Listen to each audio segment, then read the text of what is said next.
En des temps immémoriaux, les dieux vivaient en harmonie sur le mont Olympe, une gigantesque montagne dont seuls les plus téméraires ont osé en imaginer le sommet. Ils vivaient là, au-dessus des nuages, contemplant les hommes qui les vénéraient depuis leur monde. Certains préféraient Héra, déesse des mariages et de la fécondité.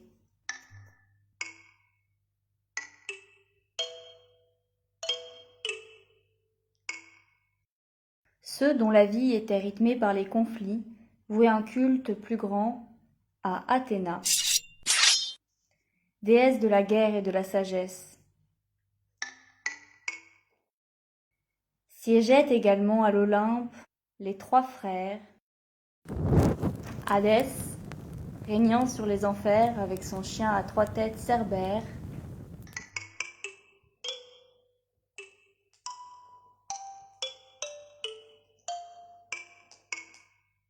Poséidon,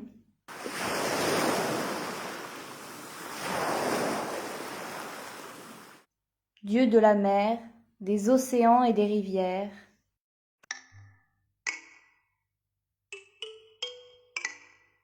et enfin Zeus,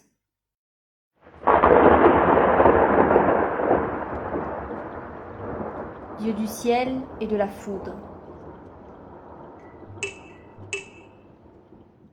La cité de Latara, bien qu'elle fût occupée par de nombreux peuples, les Celtes, les Étrusques, les Romains, vénéraient les dieux de l'Olympe comme toute grande cité grecque. En fonction de leurs activités, de leurs besoins ou des moments précis de leur vie, les habitants du site se tournaient vers un dieu en particulier, chacun ayant ses pouvoirs et ses attributs. Ceux qui cultivaient la terre faisaient des offrandes à Déméter. Sœur de Zeus, créatrice des saisons, elle est également l'une des déesses les plus appréciées des hommes. La légende raconte que c'est elle qui enseigna l'agriculture aux mortels, en leur transmettant ses savoir-faire. Depuis leur rencontre avec la déesse, les hommes labourent la terre et la prient pour s'assurer de bonnes récoltes.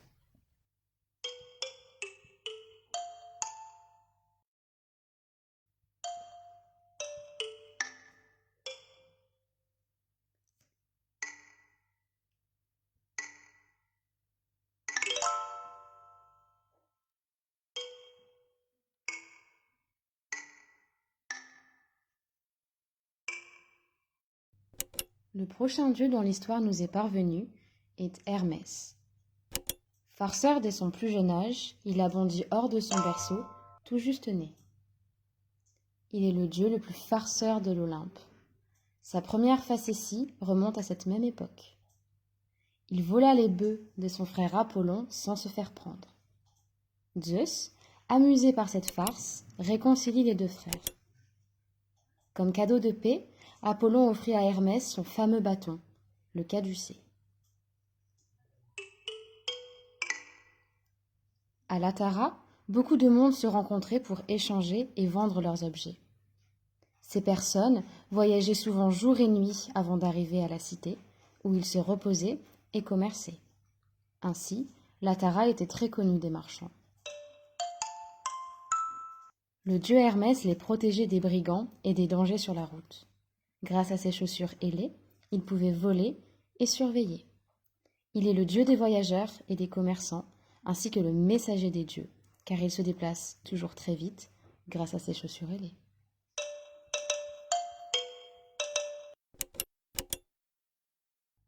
En plus de l'agriculture et du commerce, Latara était également un port, puisque, à l'époque, l'eau arrivait jusqu'aux portes de la cité. Bien que Poséidon soit le dieu de la mer, une autre déesse protège spécialement les ports. Il s'agit d'Artémis, déesse de la chasse et protectrice des jeunes enfants. Elle est fortement liée aux femmes et a le pouvoir de créer ou de guérir les épidémies.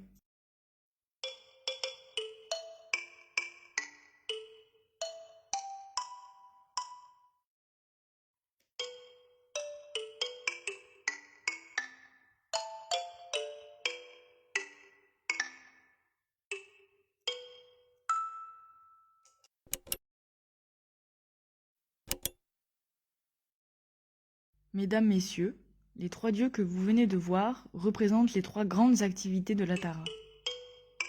L'agriculture, protégée par Déméter, le commerce et les marchands, soutenus par Hermès, et le port, patronné par Artémis. N'hésitez pas à venir visiter le site de la Tara et le musée Henri Prade, situé sur la commune de Lattes, dans l'Hérault.